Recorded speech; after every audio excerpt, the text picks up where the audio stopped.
So simply put, intuition feeling is a deeper sense of knowing. So we don't need the thought of limitation when maybe the fear has truth to it, and this is true. This is how fear actually, it has to have truth to it to a certain degree, because we could fail, we could die. So that's why if it had absolutely no truth to it, we'd be like, oh, that's just a stupid thought. It's just like, but for many of us, we get so caught up in fear that we actually end up living our whole daily lives in a perpetual state of fear, which would be insane to many of us, or insane to most of us. But that's its agenda. It's slowly turn our whole existence into fear, so then we can be controlled by this vibrational existence. Now, back to this reality.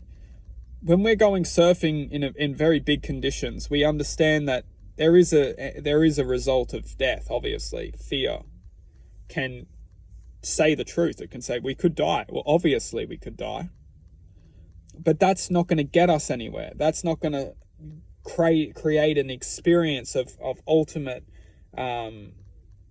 of conjunction within challenge and achievement. Fear won't get any of that. It won't get challenge, it won't get achievement, because it's convinced us straight away to avoid that existence as it has an end result. And this is the mind just creating limitation. What we can do is we can start to listen to ourselves, get rid of the fear. Fear is simply choice. It's so simple.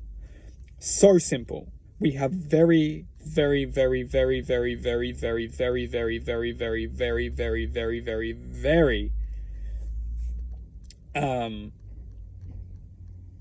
we don't have limits when it comes to our imagination. So as long as we set our attention on achieving that truth, we can achieve it. The only way that this will be stopped is with our minds creating limitation. A tool of limitation, and a tool of our imaginations or our minds convincing us to stop or sever that existence from being achieved is many things, but fear is a big one.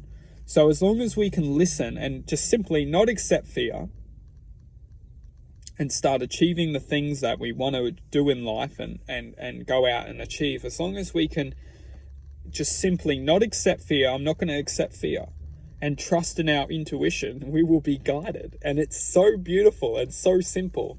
And a lot of us, we just confuse fear as a good thing, but it's absolutely just limitation in its most ignorant form. Because we're taught that fear is a good thing. And this is so upside down, it's not even funny. Because we don't need fear. We're taught fear is a good thing, and fear is good for this world because it creates a sense of safety or a sense of acknowledgement to something. But what about our intuition? What about our instincts? What about these superpowers? Where are we taught about this? Our instincts, our stomach, our intuition. What about intuition? Why aren't we taught about this kind of stuff?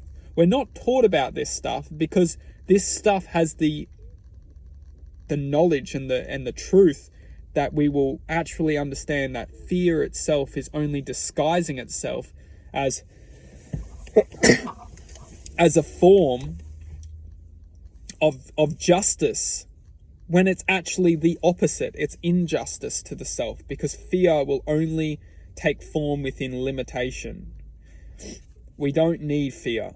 What we do need is our intuition, our instincts, to help guide us, help connect us to something that's going to serve us, something that's going to create a field of learning. It's quite beautiful and quite simple, but a lot of us, we confuse it and we manipulate it within our minds. Well, it manipulates our minds to convince us that it needs to exist because it needs to serve us. But this is the owner, or this is where it's like the slave being convinced that the owner is actually serving us. It's a perpetual state of just absolute. We'll wrap this up into a part 4 because I can.